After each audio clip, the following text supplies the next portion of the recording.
Bueno, hori ongi etorri eta eskerrik asko etortzeagatik hitzaldi honetara hasiera ematen diena fokuan jardunaldiei. Gaur goizean hasi da Andra Mari Zuriaren plazan, Karol Alfararen Gerraren gerizpean izeneko argazki erakusketa. Siriako gerraren ondorioak jasaten dituzten pertsonen egoera oso ondo erakusten duena. Eta arratsalde honetan sorte handia daukagu, Karol hemen gurekin dagoelako.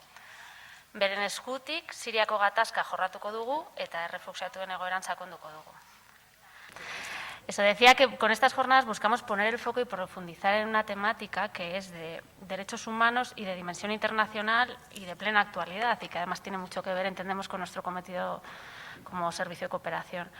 La realidad de las personas que sufren las consecuencias de las guerras y de las personas refugiadas nos afecta y nos interpela directamente como ciudadanas y ciudadanos vascos y europeos, por lo que está sucediendo en muchos países, como vamos a conocer hoy más de primera mano, por lo que está ocurriendo en el Mediterráneo y en relación también a la convivencia y el apoyo a las personas refugiadas que se encuentran en nuestra ciudad.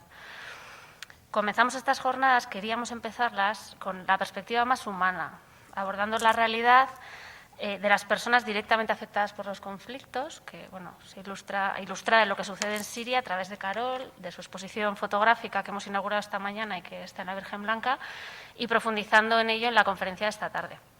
Mañana, como sabéis, ampliaremos el foco y nos adentraremos más en una visión de las políticas europeas de migración y refugio que existen, y el miércoles trataremos más la cuestión del abordaje que se hace en los medios de comunicación, de las migraciones y el racismo, ¿no? Bueno, ampliando, pero nos parecía interesante empezar desde esta parte más humana, ¿no? Que al final es un buen punto para situarse a la hora de abordar todas las demás cuestiones. Sin más preámbulos, os presento a Karol Alfará. Ella es fotógrafa, o por ser más exacta, es narradora y editora multimedia y se dedica al documentalismo y al fotoperiodismo de forma independiente desde el 2009. Ella es siria, nació en Damasco y comenzó realizando distintos reportajes sociales en su país. En 2012 salió de Siria a causa del conflicto, pero ha vuelto a su país en distintas ocasiones para documentar la huella de la guerra. Especialmente ha tratado de documentar las consecuencias de esta guerra en la vida de las personas más vulnerables, ¿no? De las que quedaron acorraladas, creo que estas son palabras tuyas, textuales, ¿no? De las que quedaron acorraladas porque eligieron no empuñar un arma, ¿no? De personas civiles, personas corrientes, ¿no? Y cómo les ha afectado las consecuencias de la guerra. Ha realizado destacados reportajes fotográficos y audiovisuales sobre personas refugiadas sirias en países de Oriente Próximo y del continente europeo. No voy a enumerar sus títulos y formación, pero sí cabe destacar entre sus producciones la exposición fotográfica Wa Habibi, o Mi Amor, sobre la guerra en su país, el cortometraje documental titulado Rebuilding Life, Love, Memories. Karol ha recibido premios y distinciones como el Arab Media Award on Child Rights de UNICEF en el 2011 y el IWMF Howard Buffett Foundation para mujeres fotoperiodistas en el 2016. Si digo algo mal, luego me corriges. Publica en diversos medios de comunicación a nivel internacional, como Le Monde, el Wall Street Journal, Newsweek, The Guardian, El País, entre otros, y además de colaborar con agencias internacionales de prensa como la agencia americana Polaris y la agencia francesa AFP. Además, Karol trabaja habitualmente con organizaciones humanitarias internacionales como UNICEF, OCHA, UNRWA, Médicos Sin Fronteras o Aldeas Infantiles SOS. Karol, estamos muy agradecidas de contar contigo y tenemos muchas ganas de escucharte, así que todo tuyo.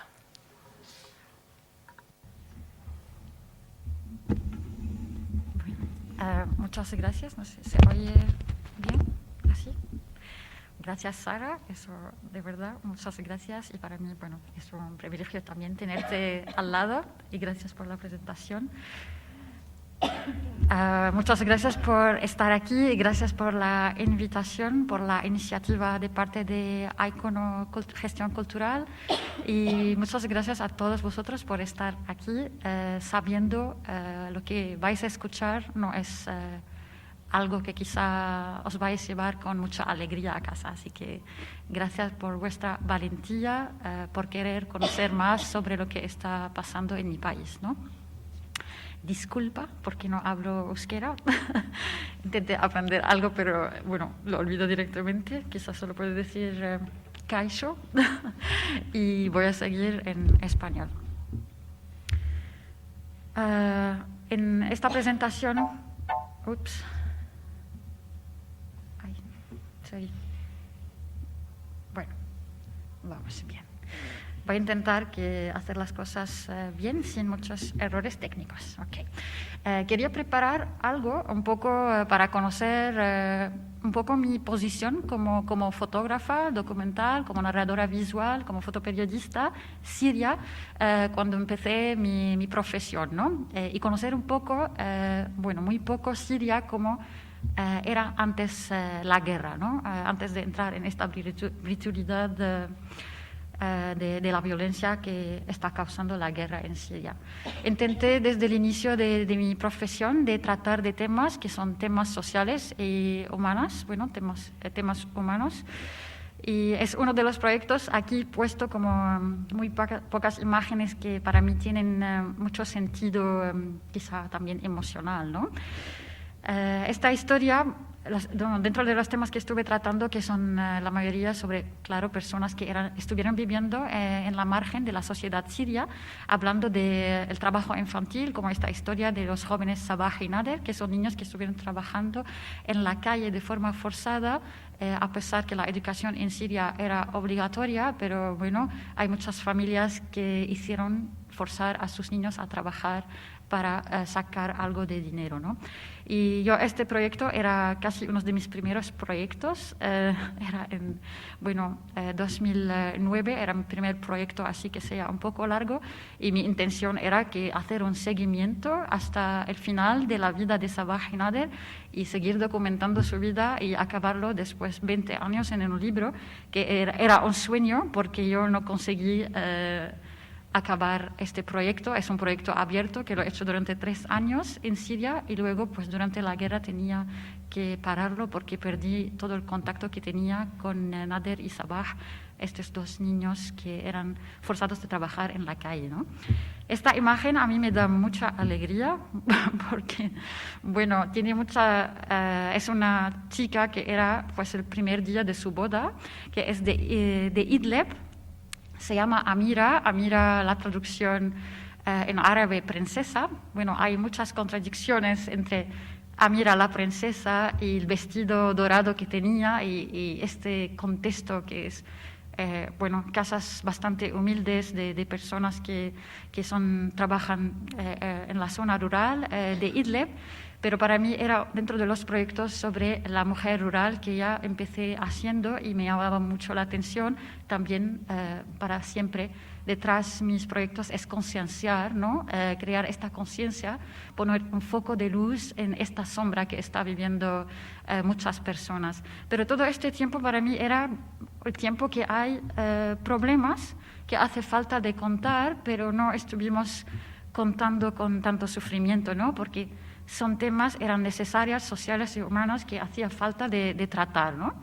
Y dentro de estos proyectos había un proyecto sobre la mujer siria que estaba ayudando a su marido, en muchos casos a su familia, a través de trabajo en casa, usando el microcredit, el microfinance, bueno, es igual en español, y para ayudar a apoyar a la familia de forma económica y también otras mujeres que eran viudas o eran separadas y han recibido este apoyo dentro de un programa que hizo una organización en Siria que estaba apoyando a estas mujeres, era dentro de estos proyectos.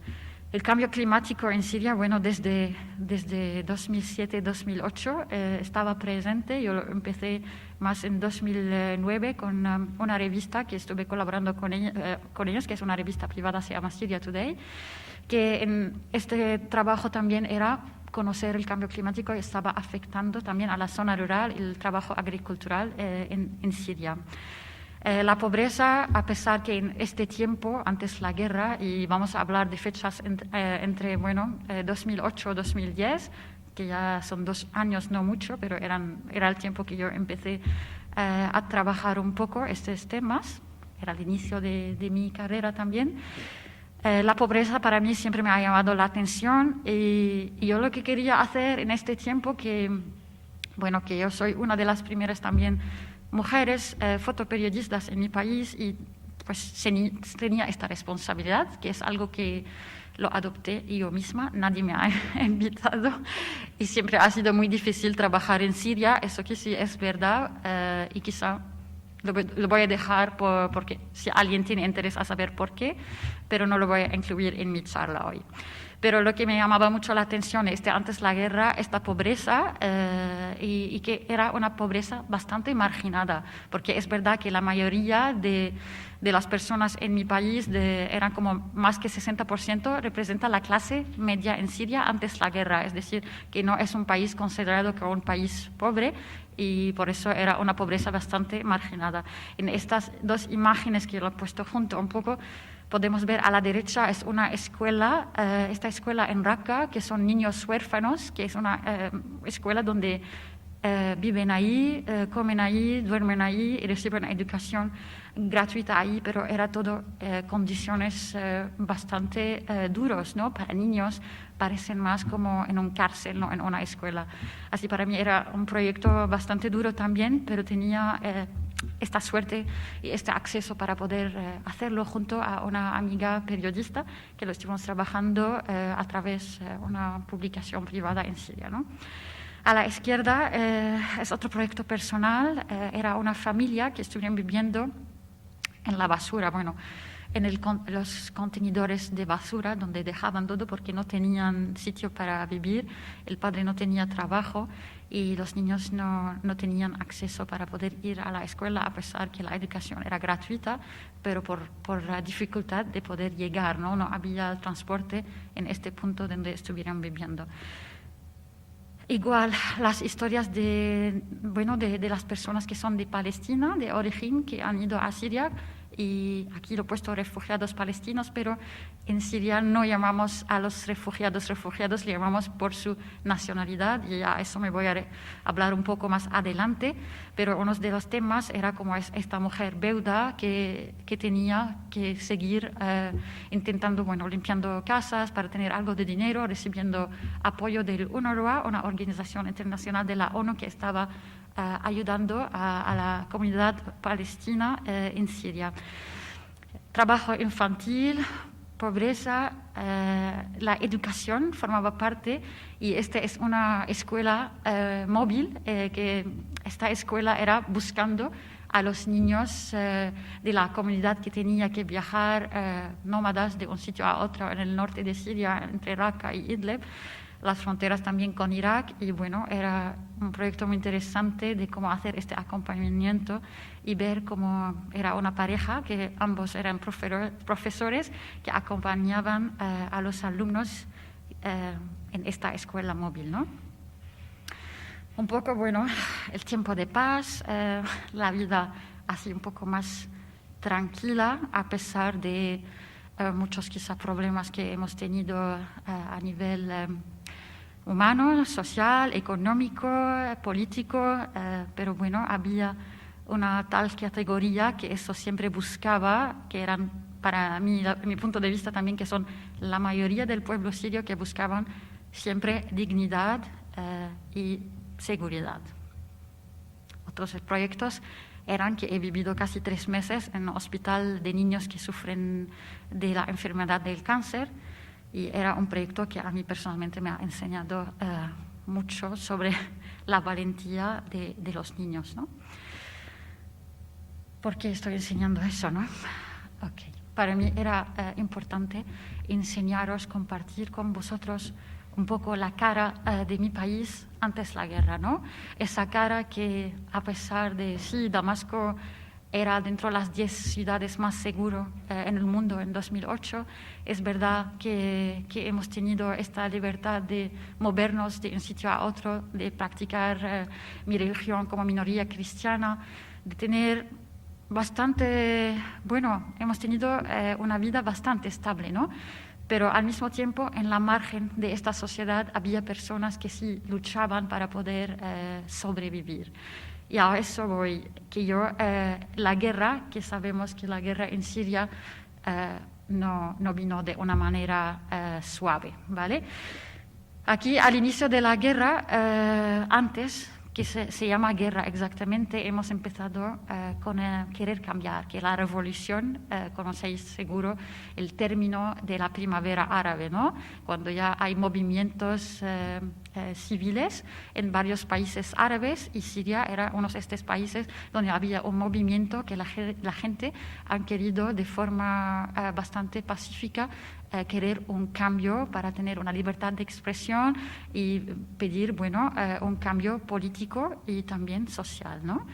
De todas maneras, es uno de los proyectos que yo empecé a hacer, era en 2011, que está publicado en Le Monde, dice Siria, una revolución cerca y lejana, y ahí yo quería un poco hacer un proyecto de forma objetiva.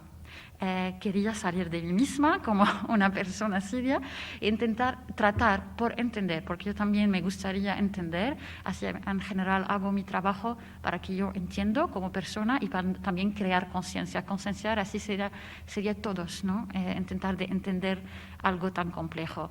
Y era basado a entrevistas, es muy curioso, dentro de mis preguntas había como imagináis Siria después de 5 años, ¿no?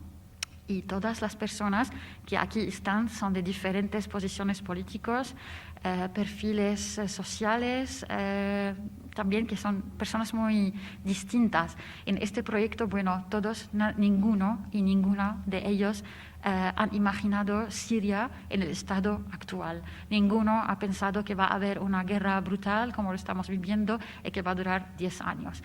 Este era el proyecto que yo he hecho para querer entender, y luego, después de hacerlo, claro, al inicio de 2012 todo ha cambiado. Es decir, ya en el sentido que la guerra empezó y no hemos solo tenido la parte pacífica de esta demanda, ¿no? Este derecho de querer un cambio para mejor, ¿no? Y entró la violencia, y no voy a entrar en los detalles por qué entró la violencia, porque mi posición aquí es la misma posición. Las personas que hemos visto antes que vivieran en la sombra de la sociedad siria, yo me quedé con la misma gente, yo me quedé con las personas que no han querido formar parte de la guerra. Este terror que ha cambiado toda la imagen de Siria, y ha sido ahora de cambiar desde el momento tan pacífico que estuvieran viviendo la gente a ahora, en cualquier día, cualquier momento podría ser el último momento que podrían vivir, porque tenían este ataque continuo, este encuentro diario con la muerte, ¿no? A través, podría ser explosiones, coches, bombas, bombardeo. Los motivos son distintos, pero el resultado es lo mismo, ¿no?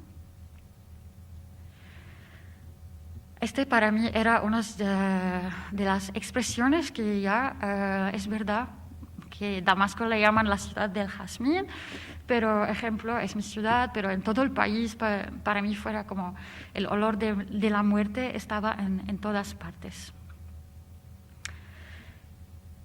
Me gustaría compartir con vosotros un pequeño vídeo sobre esta parte del inicio de la guerra, y así os descansáis de mi castellano horrible, ¿no?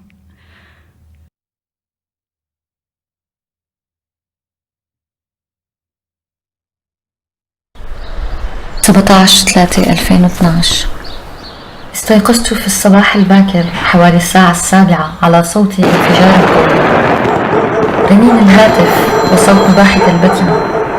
ركضت بخوف لأطمئن على أمي وأخي، وجدت أمي مستيقظة لم تنم كل الليل، كانت تصلي. خرجت إلى حديقة منزلنا، استطعت رؤية الدخان الكثيف في السماء.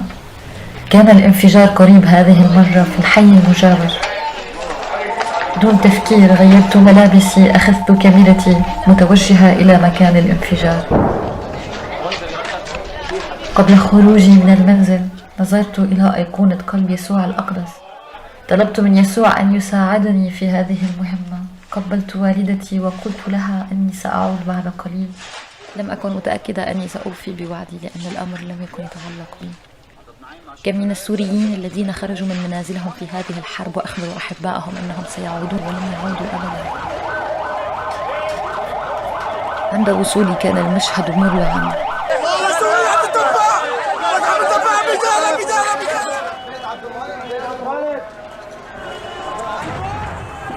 دخلت إلى أحد المنازل حرمتها في بلدي، فلا يستطيع أي إنسان دخول أي منزل دون أن يستأذن أصحاب المنزل، ولكن كان المنزل فارغا ولم أجد أحد. كان منظر الدماء يغطي مغسلة الحمام. كنت أتمنى أن يكون أصحاب هذا المنزل بخير.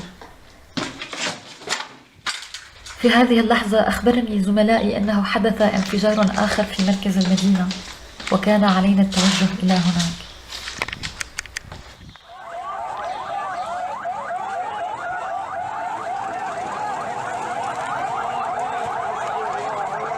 وصلنا مكان الانفجار الثاني، مشهد آخر مؤلم، وما زلنا في منتصف اليوم. رائحة الأجساد البشرية المتفحمة ممزوجة برائحة الحديد المحروق والمواد المتفجرة. كم أكره هذه الرائحة. أشخاص أبرياء كانوا في طريق حياتهم اليومي، لكن الموت استوقفهم ولم يترك منهم شيء.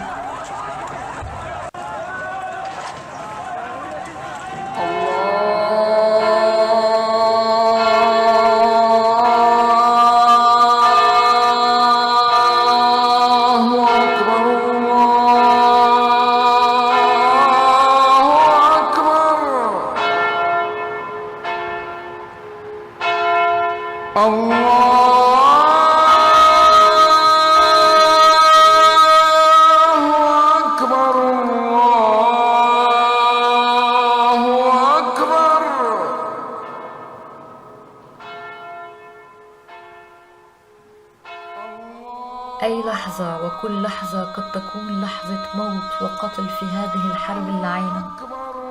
الأشخاص الذين رفضوا الانخراط في الصراع المسلح كان خيارهم الحياة، لكن لا خيار في الحرب، فالموت يبحث عنهم في صراعهم اليومي المتعب للاستمرار بالحياة.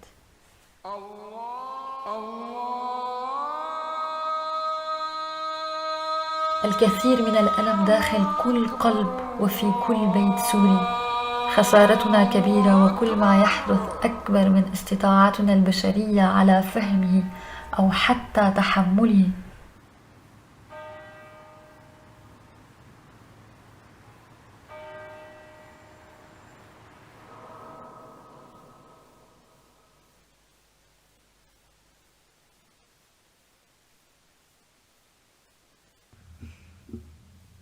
Bueno, pido disculpas de verdad pero bueno, ya sabéis que el tema, ¿no?, de que estamos hablando, y yo siempre lo digo, la forma como yo compartí mi experiencia y lo que he vivido en mi país, mi propia narración no es la más dura, es decir, que la realidad es mucho más que lo que estamos viviendo hoy, ¿no? La realidad es mucho más dura y eso es que es muy difícil, pero para mí también era eso, al menos guardar algo de la dignidad, ¿no?, de mi propia gente. Es decir, intentar hablar de su dolor, pero guardando su dignidad, ¿no? Eso es lo que nos hizo la guerra vivir, pero también sentir que lo hemos perdido todo. Esta pérdida no es en el físico, no solo en el material, pero perder los recuerdos, perder todo. Y eso es lo que esta categoría de personas, especialmente que hemos hablado al inicio, cuyo interés era siempre vivir en seguridad y dignidad, haciendo su círculo diario de tener lo mínimo de trabajo para, el círculo de trabajo, vida, educación, este círculo incluso que ellos lo han perdido, ¿no? Y yo he puesto estas dos imágenes porque de una manera u otra estas dos mujeres se encuentran, ¿no? Cada mujer está en una ciudad diferente, sus circunstancias de su pérdida son diferentes. La mujer a la derecha, ella, porque su marido y sus hijos han estado en un momento no adecuado en un lugar que no era el adecuado. Es decir, estuvieron en la calle en un día donde ya entró el ejército sirio y llevó a muchas personas y han ido pues carcelados, y desde entonces pues esta mujer no sabe nada ni de su marido ni de sus hijos y han desaparecido. Igual la mujer a la izquierda, que lleva la foto de su hijo en su mano, que su hijo fue secuestrado, estaba en la calle, se fue secuestrado por los rebeldes armados de la oposición en un día, y desde entonces no saben nada de él. Eso es lo que yo creo también las guerras está haciendo, y lo que hizo en la historia, y lo que pasó en vuestro país, lo que pasó en la Guerra Civil Española, lo que pasó en tiempo tan cercano cuando ETA estaba aquí, estas familias destruidas por causas violentas, porque no son culpables a veces, muchos de ellos, pero han estado en lugares que no eran adecuados en este tiempo, ¿no? No queremos llamarla la casualidad de la guerra, pero a estas dos mujeres que le llevan este dolor y este no poder saber, porque la cifra todavía no está documentada de las personas desaparecidas en la guerra, y son unos de los efectos, los resultados de la guerra en Siria, es las personas que están muertos, que hay más que 500.000 de personas que son sirios, que han perdido su vida en la guerra. Es que no me gusta hablar de cifras, pero que son personas que tienen su vida, su rostro, su historia, su todo, pero ya se conviertan a estos números, las personas desaparecidos de forma forzada y los huérfanos, ¿no? Este niño para mí siempre, en mi memoria tengo muchas imágenes y muchas caras que jamás olvidaré, que se quedan grabados para siempre, eso en mi memoria. Me acuerdo mucho, quería añadir esta foto de este niño porque era dentro del funeral de su padre, que perdió su padre en Damasco. De repente había un montón de coches bombas y puestas en sitios civiles, en calles, en mercados, y este niño que perdió a su padre. Y lo que me llamaba mucho la atención este momento exacto, que he hecho la foto escuchando a un chico joven, no sé si era su hermano mayor o porque no hablé con el chico, la verdad, a pesar que yo siempre pido todos los datos, pero era para mí, es que no quería ni entrar molestando este niño, ¿no? Y quería solo guardar esta foto, que le estaba diciendo el chico mayor que no llores ahora porque ya ahora eres hombre, ¿no? Este niño tan joven, que no sé si llega a tener 6 años, le dijeron que no llores porque ahora eres hombre. Y llevando este dolor, y estaba así, llevando un traje en el funeral de su padre, actuando como un hombre, ¿no? Y Hassan, este señor que también, esta imagen es en esta pérdida de todo, ¿no? Que parece que está muerto, pero llorando. Pero es un poco así lo que está pasando en Siria, que estamos casi los vivos muertos y no quedaba nada, solo llorar, ¿no? Llorar de este dolor y no tener fuerza, no tener capacidad de cambiar nada, ¿no? Y este señor también sobrevivió de un coche bomba, que él estaba en un bus, es un profesor que iba al trabajo, y en el bus donde él estaba, en Damasco, en el bus donde estaba había primer coche bomba, segundo coche bomba, todas las personas eran con él en el bus, murieron, y él único que sobrevivió. Y él estaba en el hospital y no hablaba. Yo me acuerdo cuando yo entré, porque estuve haciendo este proyecto buscando las personas que han sobrevivido de coches bombas, y tenía que preguntarles dentro de un proyecto que estuve haciendo qué pasó en el momento de la explosión. Y yo cuando entré en la habitación en el hospital, él estaba con ojos cerrados, y estaba su mujer, y le pregunté a la mujer si puedo hablar, yo puedo esperar, y me dijo, no va a querer hablar contigo porque ya hace 3 días que no dice nada, que no está hablando. Y claro, estuvimos hablando de una mujer a otra mujer, y yo estaba comentando mi proyecto a su mujer, y de repente él abre sus ojos y dice, que no, te quiero contar, Jorín, es que... Y me quiso contar lo que pasó con él este día. Y cuando estaba contando, él empezó a llorar. Y yo he hecho solo 2 fotos en este encuentro. Y siempre para mí, yo creo que para mí y muchos fotoperiodistas y fotoperiodistas en femenino, en masculino, siempre yo creo que para nosotros es tan difícil tomar esta decisión. Es decir, estamos enfrente de una persona en plan dolor, está llorando, es sus primeras palabras. ¿Qué hago? Yo hago esta foto, no la hago, es mi profesión. También es un acto humano. Bueno, yo he hecho 2 fotos solo, esta y otra, él y su mujer. Y luego estuve solo grabando la entrevista, sentada, y me acuerdo que estaba muchas horas con ellos, escuchando lo que ha vivido. Y él, su mayor sufrimiento era que dice, ¿por qué he sobrevivido? Es que esta culpa de sobrevivir, porque si todos eran muertos, y se acuerda del cuerpo del otro señor que estaba al lado de la puerta que lo protegió este día. Y él dice que él no puede aguantar y dijo que después, porque él no es de Damasco, era profesor en Damasco, es de otro pueblo, y dijo que él quiere buscar un sitio, lo que sea este sitio, pero que no habrá violencia, que no habrá muerte, y solo vivir en paz, sea lo que sea. Yo no tengo información si él podría forma parte de los miles de personas refugiadas que han salido de Siria buscando un futuro mejor, ¿no? Un presente mejor. Ya sabemos que las guerras no están para construir. Ya sabemos que las guerras no sirven para hacer algo mejor. Yo creo que ya en la historia todas las guerras tienen los mismos resultados, las mismas consecuencias. Es que yo no sé por qué nosotros los humanos somos tan tontos de hacer una guerra más.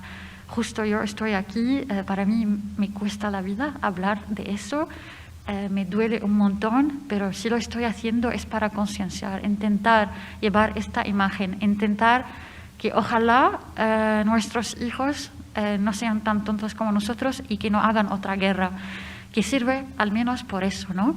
Pero las guerras no sirven para nada y sabemos para quién sirve, ¿no? Pero para nosotros, las personas que ya somos buscadores de paz, que somos gente que solo queremos vivir en dignidad, no nos sirve, ¿no? Ya sabemos que el 50% de la infraestructura en Siria está destruida completamente. En Siria, que es una población de más que 22 millones de personas, más que 22 millones de personas, la mitad de ellos están entre refugiados o desplazados internos. Y esta cifra a mí me gusta por algo. No me gusta que la mitad de mi gente están desplazados o refugiados, pero lo que me llama la atención es que ellos no quieren formar parte de eso. Ellos sí huyen porque no quieren formar parte de la violencia, porque son gente de paz. Es decir, la mitad, y yo digo más que la mitad, no quieren compartir en esta violencia, no quieren formar parte de ella.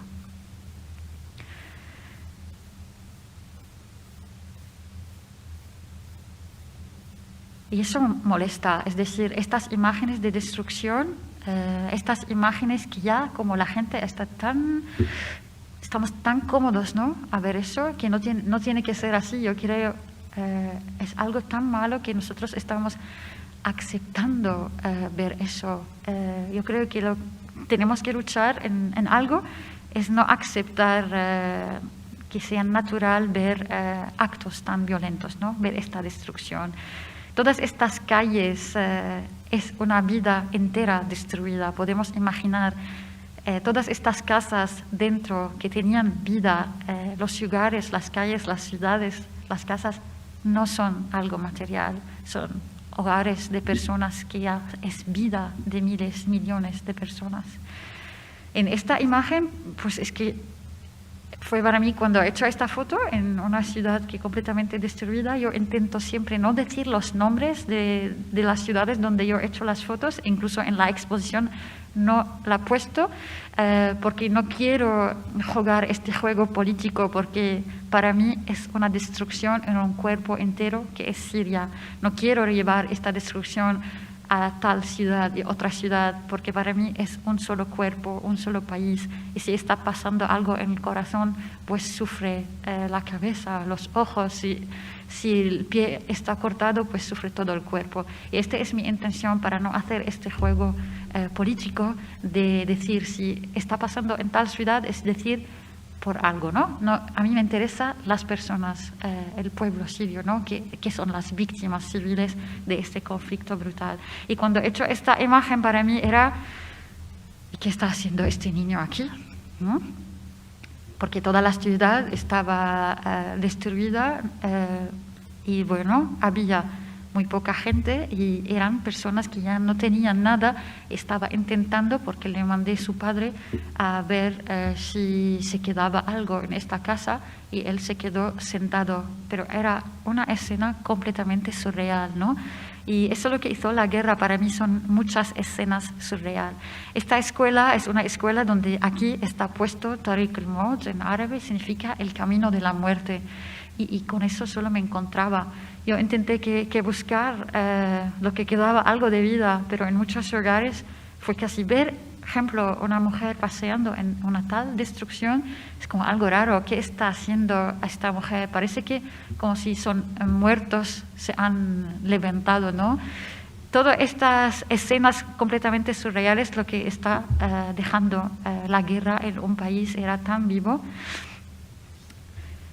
Y eso es lo que nos hace sentir que hemos convertido en números de heridos, de muertos, de desaparecidos, de viudas, de huérfanos, de desplazados, de refugiados y de anónimos. Porque es verdad, hay muchas personas que después un bombardeo, después una explosión, no quedaba nada de su cuerpo. Es decir, que fue imposible identificar a estas personas.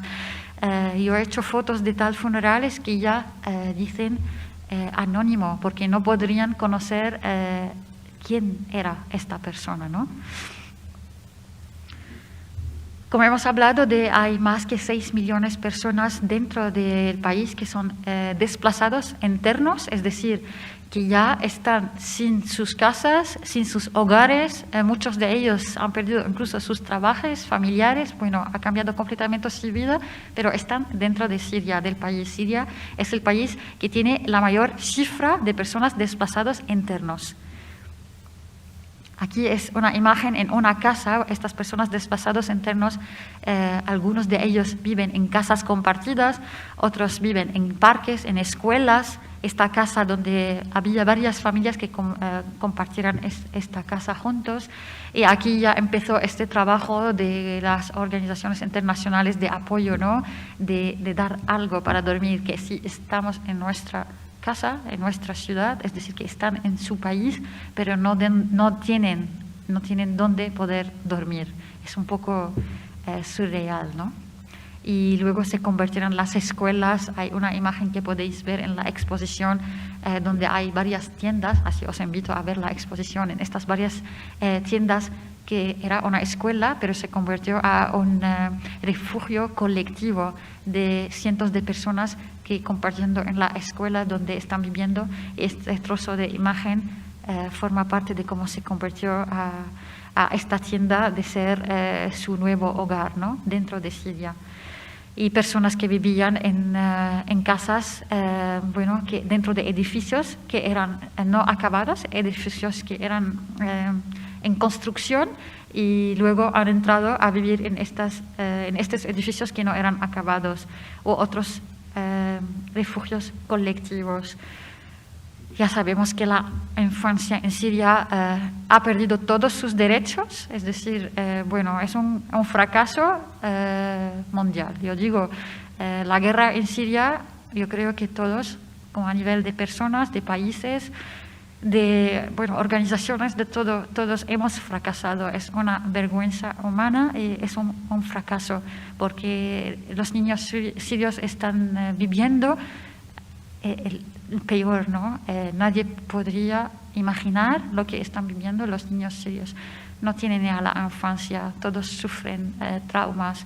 Un niño que ya está llevando a otro hijo, a un hermano, suyo, y están, bueno, no sabemos en qué contexto están viviendo. Ya podemos imaginar con esta foto cómo se protegen de la pandemia. ¿A que sí? Es decir, que todos aquí estamos con las mascarillas, con la distancia. Yo misma tengo mi alcohol que lo estoy echando. Si sabemos para protegernos de la pandemia, el básico es el buen higiene, que ahí no tienes ni este acceso a agua suficiente, ni jabón, ni mascarillas, ni nada. Aquí otras personas que están desplazados, que aquí han hecho ellos su propia construcción para tener algo de agua, un edificio abandonado. Ahora vamos a llegar a la diáspora siria, ¿no? Que ya sabemos que tenemos a casi 1 millón de personas que son refugiados en todo el mundo. La mayoría de la acogida está en los países vecinos, que sea Líbano y Turquía principalmente. Y en Europa no tengo la cifra, quizá mañana en la charla también vamos a hablar de esta parte, pero en Europa hay muy pocas personas de Siria que han conseguido un asilo, ¿no? Este proyecto que yo lo empecé, bueno, estuve aquí, bueno, entre Siria y España, y yo quería hacerlo porque ya para conocer un poco a España, esto lo he hecho en 2014, y también porque ya me han hablado mucho de Melilla, y bueno, dicho, pues me voy a Melilla para ver esta llegada de las personas sirias y intentar documentar esta parte. Este proyecto no lo publiqué, yo creo que es el único proyecto que no lo tengo publicado, y no lo publiqué porque yo he dado cuenta que, bueno, lo que intenté hacer cuando estuve ahí también era traducir. Me he puesto a traducir porque sentí que sería más útil. Había muchas personas, bueno, periodistas, fotoperiodistas, y he visto que bastante cubierto el tema. Y era esta parte del tránsito que lo llamamos, ¿no?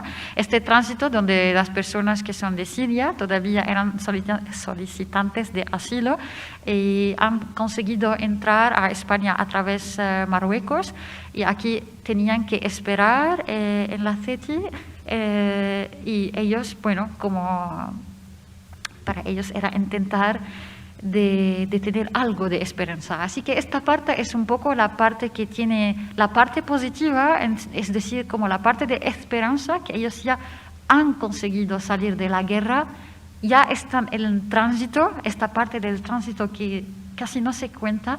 Muchas de las personas refugiadas, la parte del tránsito la tienen como en su memoria así desenfocada, muy desenfocada, porque no se sabe qué estamos haciendo aquí, hasta cuándo, no hay información. Es el tiempo que no se cuenta en su vida, es el tiempo perdido completamente, porque están sin hacer nada, solo esperando que le dan asilo para saber dónde pueden empezar la construcción de la nueva vida. Hay muchos momentos que bastante felices, ¿no? Humanas, que es un tiempo que no sabemos, ¿no? Este limbo, una tal burbuja de tiempo que no sabemos exactamente lo que está pasando, pero para ellos están a salvo, no están en la guerra, pero tampoco no pueden decir que ya han empezado esta nueva vida.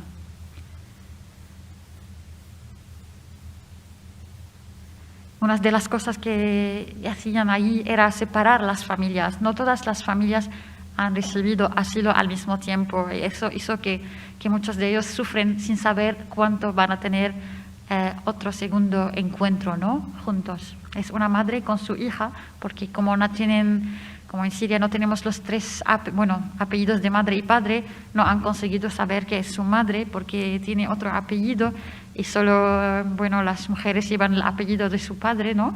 Y por eso había una separación entre las familias y no han dado asilo a la madre y su hija al mismo tiempo, así había una separación.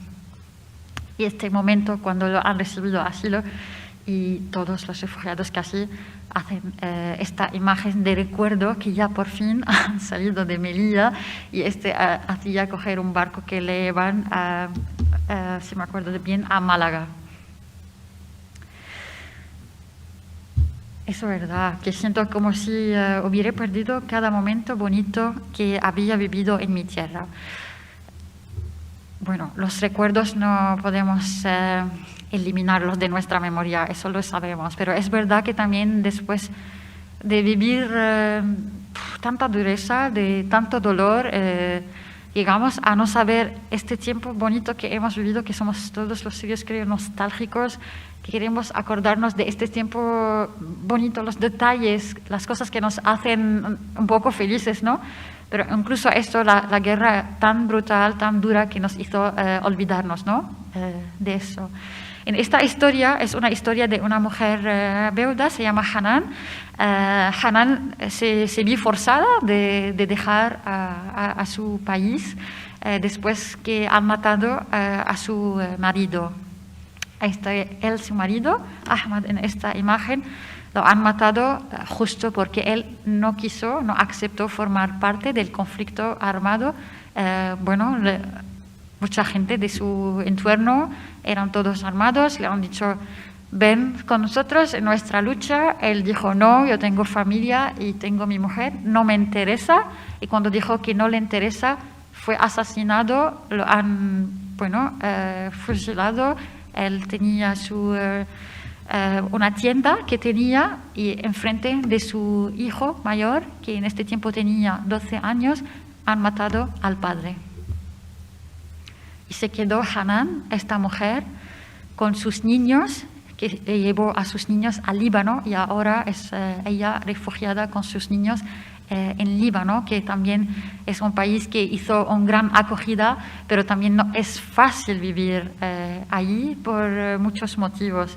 Ya está intentando Hanan, entre todo, a sobrevivir, porque no podemos llamar la vida que están teniendo muchas personas refugiadas que una vida, siguen sobreviviendo. Sobrevivir la guerra, pero luego sobrevivir la experiencia de refugio, ¿no? De estar refugiados a veces en lugares que no sienten que están aceptados o no es tan verdad. Este eslogan, ¿no? Esta frase de Welcome Refugees, ¿no? Bienvenidos refugiados, porque la realidad es diferente. Estas imágenes de, esta nueva vida que está teniendo los niños de Hanan, dentro de todo, los niños encontrarán siempre su inocencia, ¿no? Este proyecto de Hanan, yo siempre intento, y si recibo invitación, mejor. Así cualquier persona de vosotros aquí tiene algún proyecto para ayudar a las personas sirias, yo ofrezco siempre mis fotos y mi trabajo.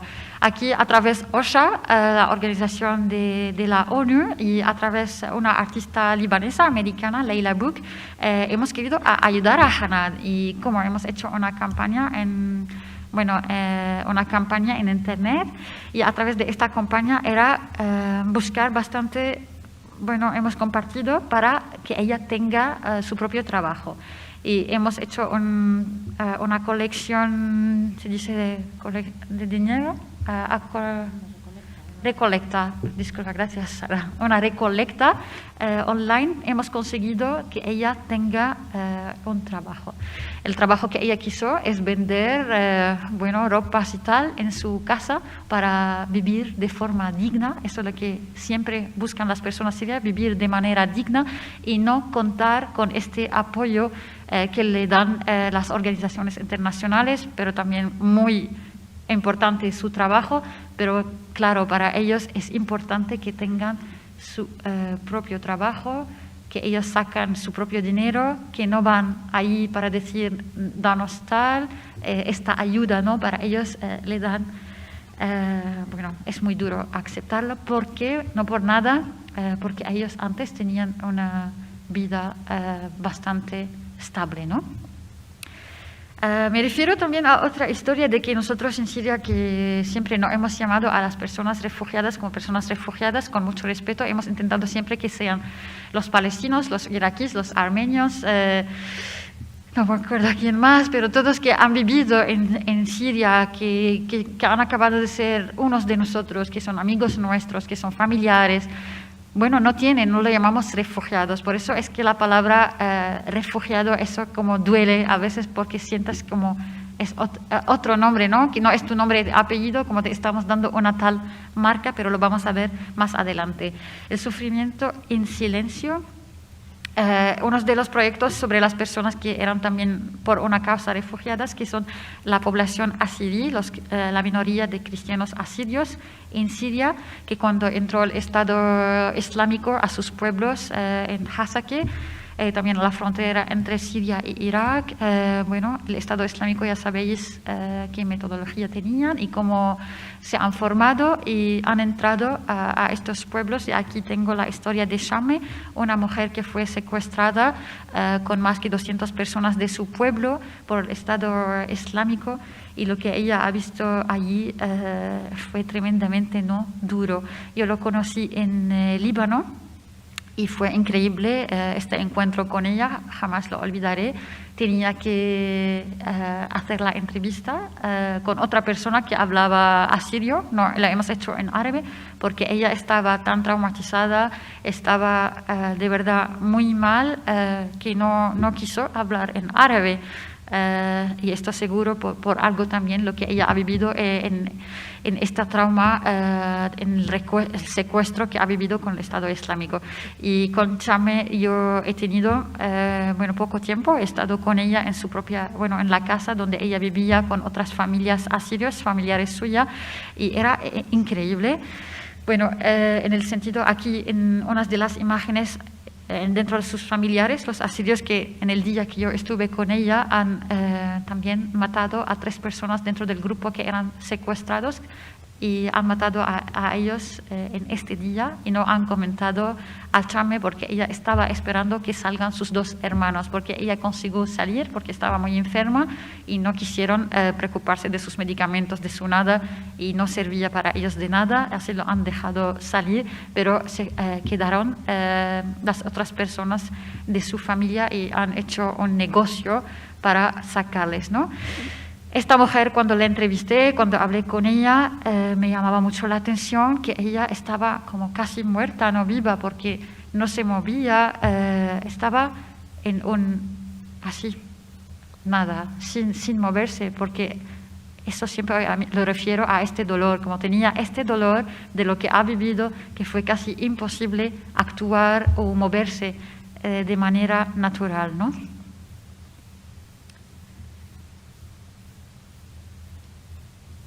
Vamos a ver un poco, me gustaría hablar ahora de esa parte de la construcción de una nueva vida, que no tiene que ser todo tan duro, porque nosotros los sirios es verdad que una gran parte que es un pueblo valiente, pero también amamos la vida, es decir, que la vida es nuestro objetivo, vivir es nuestro objetivo, no estar en sufrimiento diario, ¿no?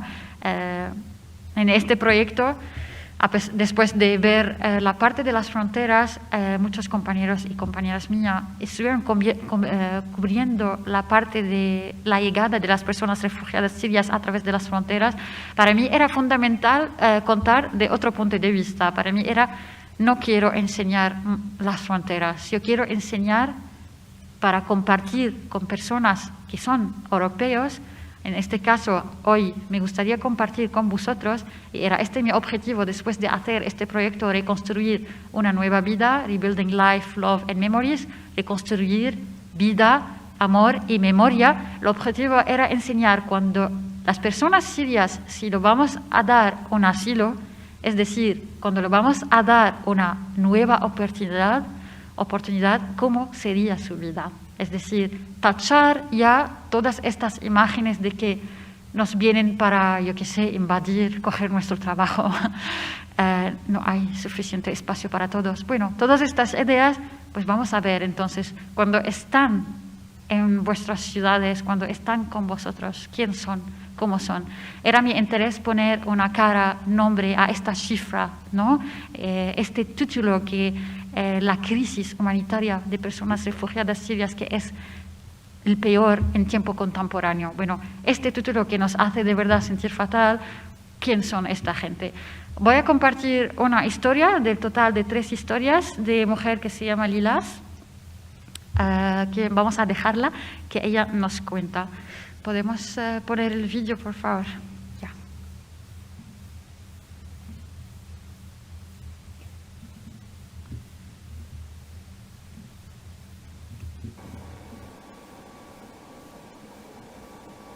فجأة تحولت من بني آدم للاجئة. فجأة صار بدي بلش من الصفر.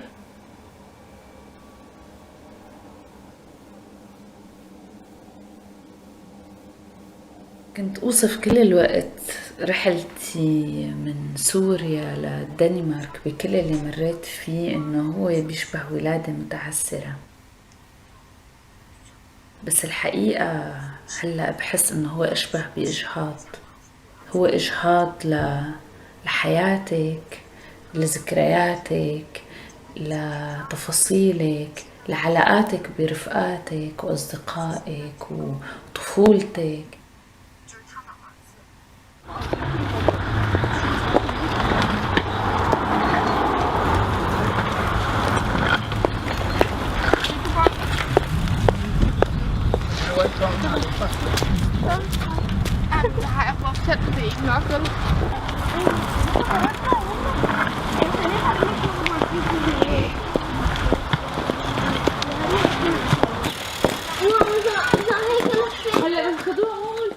وقتها كان بالنسبة إلي بداية حياة جديدة، إني روح وظبط البيت، اشتري عفش، اشتري تفاصيل. اكتشفت إني عم بشتري عفش وتفاصيل إلى حد ما بيشبهوا روح بيتي القديم بالشام. بيتك هو وطنك بالنهاية، هو تفاصيل حياتك، هو تراكم تفاصيل. ليش متاركة بيضة؟ إين go school يعني شو يعني؟ واو هي حلو حاجة اللي فهمتها. هي كانت هي كانت good shot يعني هو هيك عم بشوط للطابة. هيك هي أنا ولا هي أنت؟ هاديني حالك. هي أنت؟ قلت لحالي إن الشعرات قصار مو شعراتي. يا الله شو حلو يعني، خطيرة. أخذت معي 2 diamonds لهي. يا دوريني بالله بالمدرسة ممكن تروح تغسل من هدولت يس.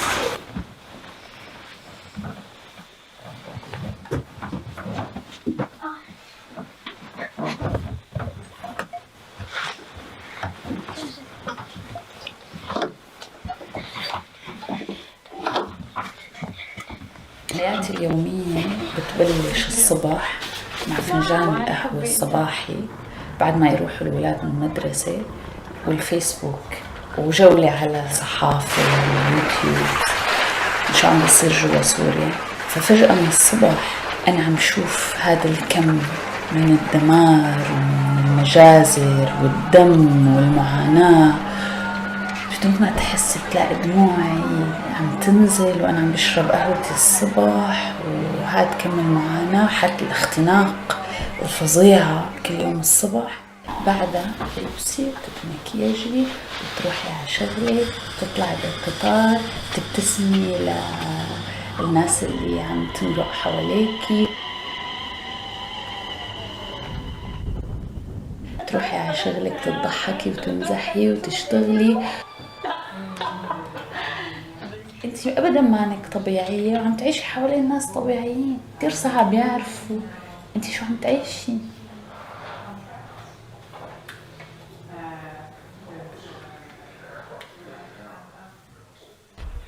أنا ما بعرف أي حدا بالدنمارك لما وصلت، لا أصدقاء لا أي حدا من العائلة ولا على الصعيد المهني.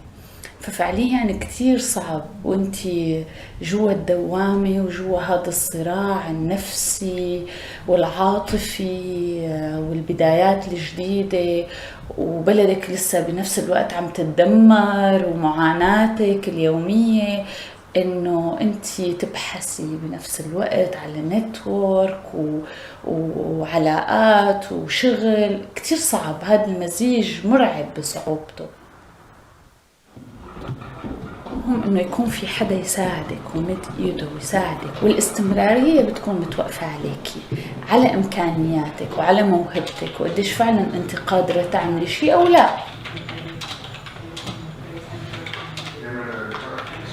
كثير عالم عندها مواهب. لما انت بتنحطي بمكان منعزلة فيه، مجتمعات رافضتك، لازم تروحي بس على المدرسة تتعلمي لغة وترجعي، وامكانياتك المادية طبعا كثير محدودة، فانت يصير في عندك حالة كسل جسدي وذهني.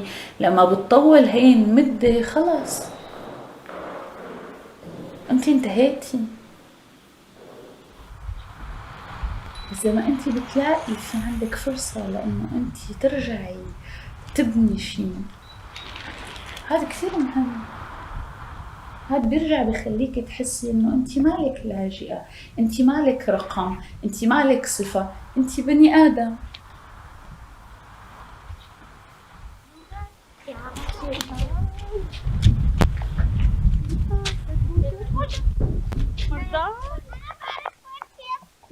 هذه كانت بالنسبة لإلهم كل حالة العبور مانا مفهومة أو الحياة الجديدة. بالنسبة لطفلين كانوا عايشين حياة مرفهة، عم حاول أقدم لهم أفضل ما عندي كل الوقت، فيها الأولويات والبديهيات موجودة بحياتهم.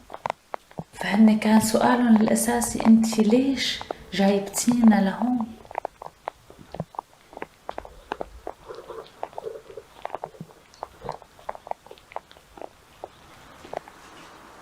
كل اللي عملته لأولادي، وبعتقد أنه أخذت قرار كتير مهم لأولادي، وبعرف أنه أنا حميتهم من الحرب، حميتهم من أنه يشوفوا ويسمعوا ويتعرضوا لكل هذا العنف سواء الجسدي ولا النفسي. أعتبر هذا كتير مهم، هذا إنجاز لوحده.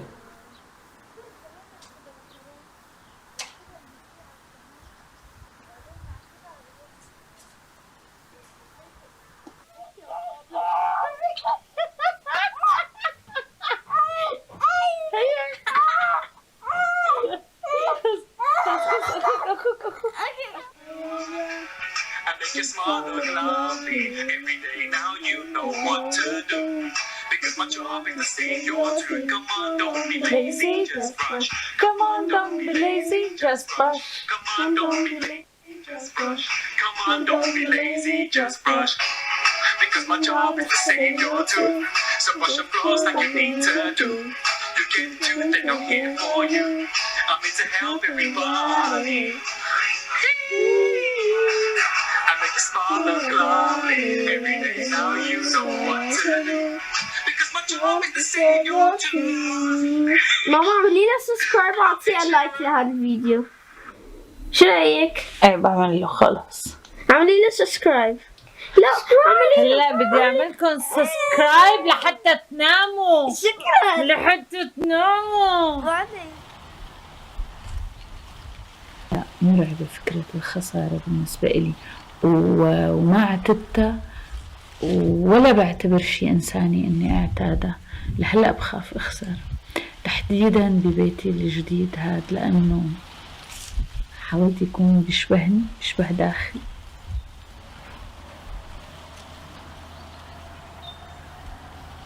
بخاف أخسر. تعبت إني أرجع أخسر، ما عاد عندي طاقة.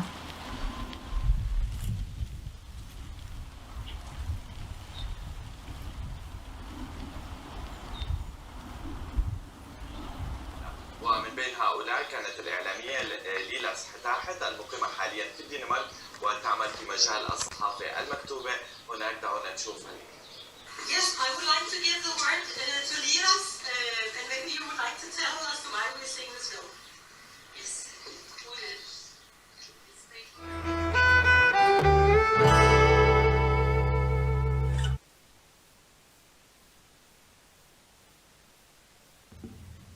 Esta parte que hemos visto forma, bueno, este trozo del vídeo forma parte de un cortometraje que tiene tres historias, son tres historias diferentes que cuentan nueva vida de personas que han conseguido tener asilo y empezar una nueva vida desde cero en 3 países. Hemos visto la historia de Lilas en Dinamarca, hay otra historia de una pareja en Alemania y otra historia de un chico joven en Suecia.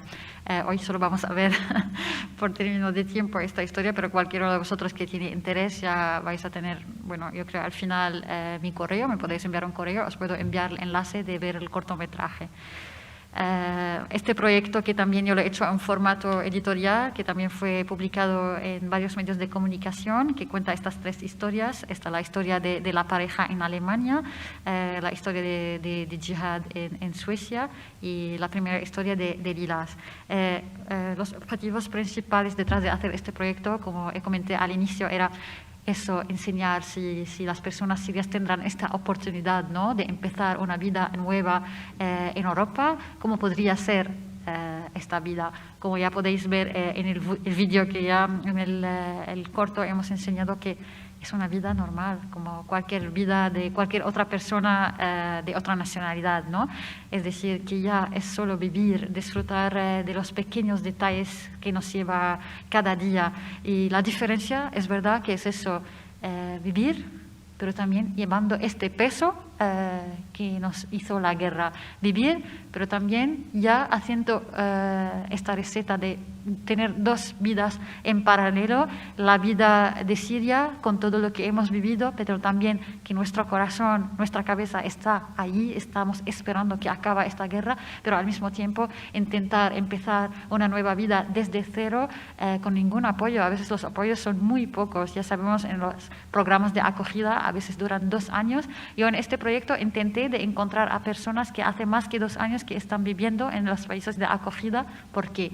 Porque el tiempo que necesita cualquier persona de empezar de nuevo es entre 2 a 3 años, porque ya no podemos pedir que habéis llegado hoy, tenéis que ya hablar nuevo idioma, conocer los códigos sociales de un país nuevo, saber dónde se puede trabajar. Es decir, hay que tener un apoyo, lo que intento de decirnos, ¿no?, Lilas, que es fundamental recibir un apoyo. Acabo aquí con este mini proyecto que es con esta cita: solo los muertos han visto el final de la guerra. Lamentablemente es muy cierto. Este es un pequeño proyecto sobre las personas, especialmente aquí los niños, que sufren de traumas causados por la guerra. Cada uno tiene su historia, pero han sido todos niños que han visto, que han vivido la guerra, y dejó unas heridas abiertas, pero unas heridas también transparentes. En estas heridas, que es el shock emocional que hace que cada uno sufre de una trauma y post-trauma. Este proyecto, gracias a Médicos Sin Fronteras, que están haciendo un programa de apoyo psicológico, de tratamiento, que lo están haciendo en Líbano. Encontré estos 3 jóvenes en Líbano, donde están recibiendo este apoyo psicológico para recuperarse de la trauma causada por la guerra.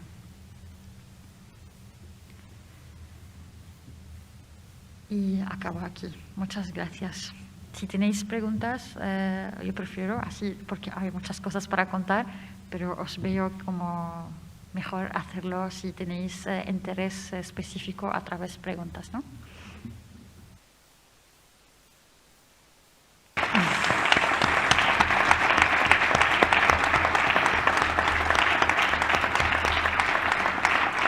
Gracias a vosotros. Voy a intentar decirlo. Es caricasco, ¿no?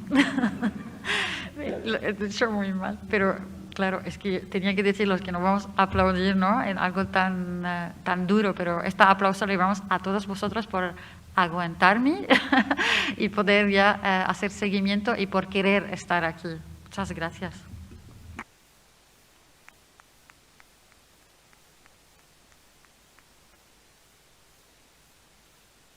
Bueno, no sé si alguno queréis hacer algún comentario o alguna pregunta.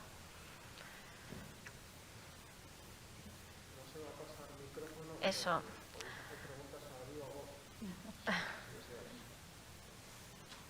Sí, Aitor. La pregunta es, ¿por qué haces esa opción de no querer analizar el conflicto como se analiza habitualmente por razones políticas, religiosas? ¿Por qué quieres evitar eso? Y luego tengo otra cosa que me ha llamado mucho la atención, que es cuando hablas de ese rechazo, ¿no?, de la palabra refugiado, ¿no? Porque pues en mi país no les llamábamos refugiados a los palestinos o a los armenios y tal, y aquí tampoco, esta última mujer tampoco quiere ser refugiada, ¿no? Lo comparo con otras situaciones históricas, España, por ejemplo, ¿no? La gente que se fue en la guerra civil o después, y que de alguna manera la categoría de refugiado político, por ejemplo, era motivo de orgullo, ¿no? Me choca ese contraste, o sea, me llama la atención ese contraste entre contextos históricos distintos. Qué curioso, sí. Bueno, muchas gracias por querer preguntar también. Es bastante valiente. En la primera pregunta, claro, yo intenté explicar lo que, como las personas que yo documenté su vida y este cambio que han vivido durante la guerra en Siria, que son víctimas, que son civiles y son víctimas de la guerra, ellos no forman parte de la guerra, es decir, que son víctimas. Y nadie le han preguntado si quieren formar parte de esta violencia, y cuando lo han preguntado, en el caso del marido de Hanan, dijo no, por eso son víctimas. Por eso yo no quiero y sigo sin querer hablar de la parte política de la guerra, porque no es mi interés y tampoco no era el interés de las personas que yo documenté su vida. Y yo me trato como si me represento siempre de esta manera, y porque yo quería hacer mi profesión, porque sentía que yo quiero ser mensajera, ¿no? Usando esta narración visual en la línea documental y el fotoperiodismo para ser una mensajera, y intento siempre de ser una mensajera fiel, contando las historias de las personas como me lo han contado, y ninguno de ellos forma parte de este conflicto tan complejo con sus diferentes títulos y nombres, y para no entrar en eso, respetando su voluntad. No sé si he respondido. Sí. Segundo, bien, claro, ser refugiado es un derecho humano, y por eso es necesario articularlo así, ¿no?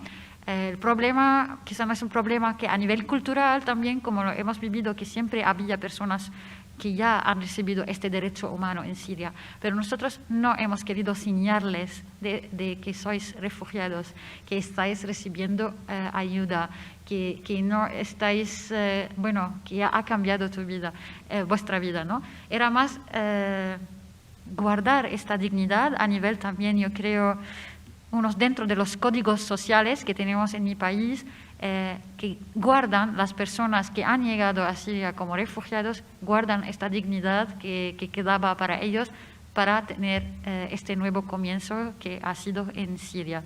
Y también por eso también se ve, quizá está mal enseñado, la persona refugiada quizá está mal enseñada en los medios de comunicación, porque se ve como es una persona que está siempre pues recibiendo ayuda, que está siempre necesita, ¿no? Que es una persona dependiente, ¿no? Es una persona independiente. Y como los sirios, la mayoría de, casi todos los sirios, cuando ya reciben el asilo, están en búsqueda de trabajo. Las personas que son de Siria, que han recibido asilo, que están en España, claro, es que muy difícil encontrar trabajo, ¿no? Pero están siempre en esta búsqueda porque no quieren ser dependientes. Para ellos su libertad empieza cuando ya encuentran trabajo, y para ser personas independientes, no dependientes, de forma autónoma. Y por eso no quieren que se llaman refugiados, porque para ellos esta palabra le hacen que pierdan su dignidad y su libertad. Eso es lo que hace. Bueno, seguro tenéis preguntas, pero muy bien. Sí.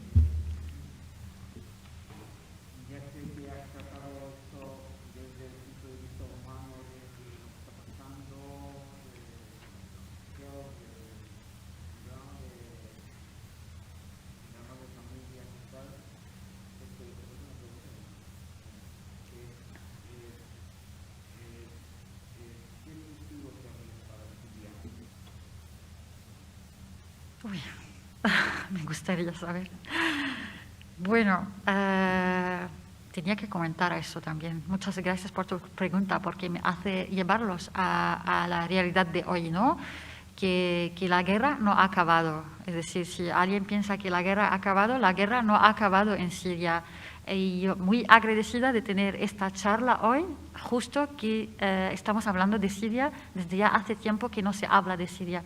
La guerra sigue, que ya hemos entrado en 10 años, el sufrimiento mayor, imaginamos con la pandemia, la gente en un porcentaje entre 8 por 10 que están en el límite, ¿no? De sus necesidades básicas. No puedo decir cuál es el futuro. Yo puedo soñar de un tal futuro. Yo sé, yo soy consciente, tengo esta seguridad que la solución no puede ser armada, la solución imposible que sea con la violencia, la única solución para acabar la guerra tiene que ser política. Ahora, ¿quién está haciendo un acto político? Bueno, mientras que nadie, pues no tenemos futuro por Siria, por el momento, lamentablemente. Gracias por la pregunta.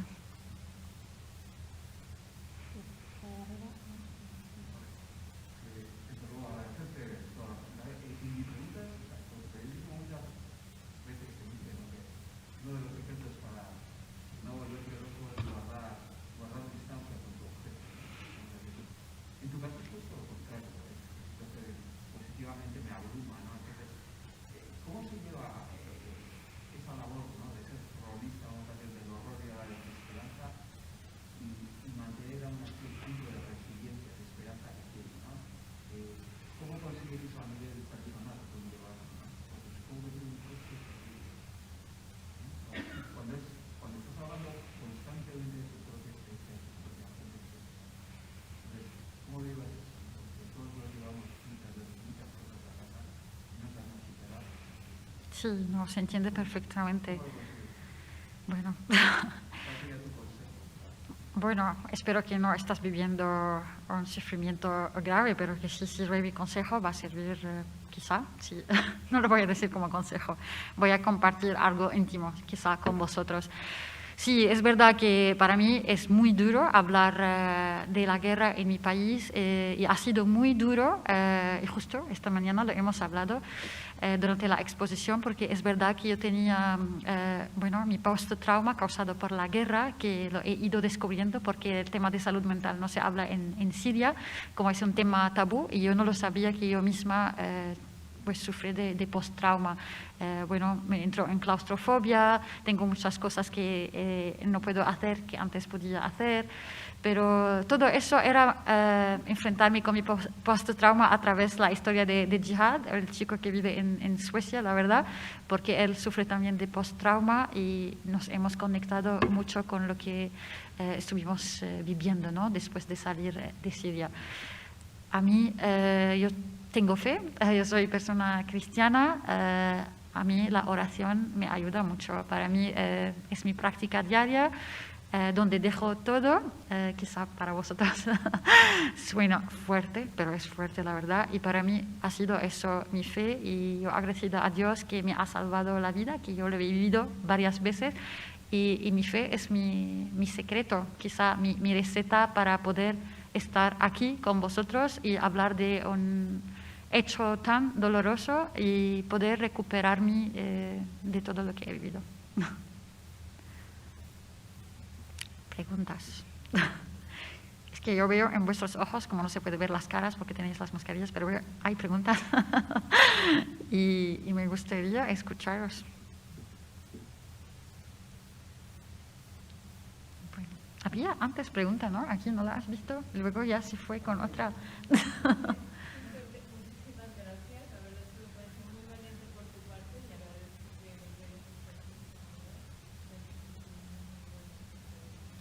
Gracias.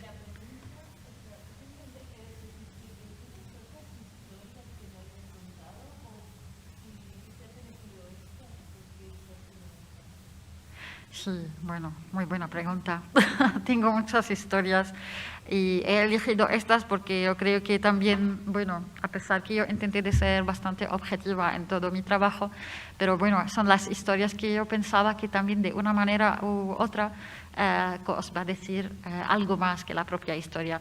He hecho esta selección porque conociendo detalles de las historias en el momento que yo he hecho estas imágenes, que han dejado de tener un vínculo bastante personal con las personas también, que no es personal, que no nos hablamos, no tengo los contactos de todos todavía, pero sí tengo esta conexión que me siento como si fueran todas mi familia, así que he compartido especialmente estas historias de esta manera y también pensando en el público especialmente, pero tengo más historias, pero que siempre lo comparto, eso que sí es verdad.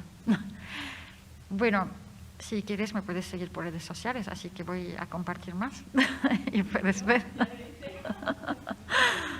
Bueno, gracias. Sí.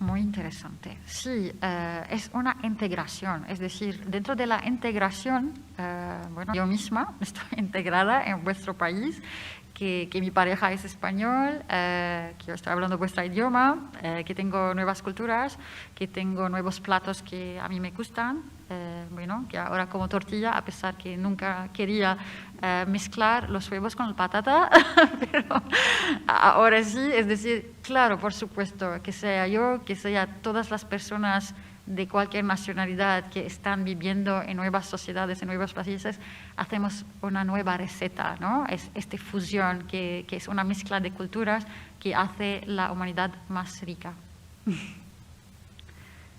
Gracias.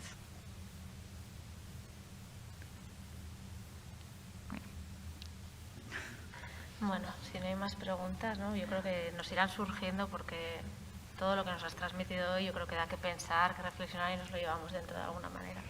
Yo quiero decirte que me parece que tienes un don para transmitir la vivencia del dolor, de la tragedia, con muchísima delicadeza y sensibilidad, y que eso llega de una manera muy potente. Y decirte eso, que creo que aquí nos transmites de alguna manera a pesar de ese dolor. O sea, que hay mucha belleza en tu trabajo, mucha belleza y una enorme fuerza. Y que transmites una lección de humanidad, de vida, amor y memoria, ¿no? Como titulabas ese reportaje, que es muy valioso. Así que gracias y que es un privilegio haberte escuchado hoy. Gracias. Y compartirlo contigo. Otro privilegio. Muchas gracias.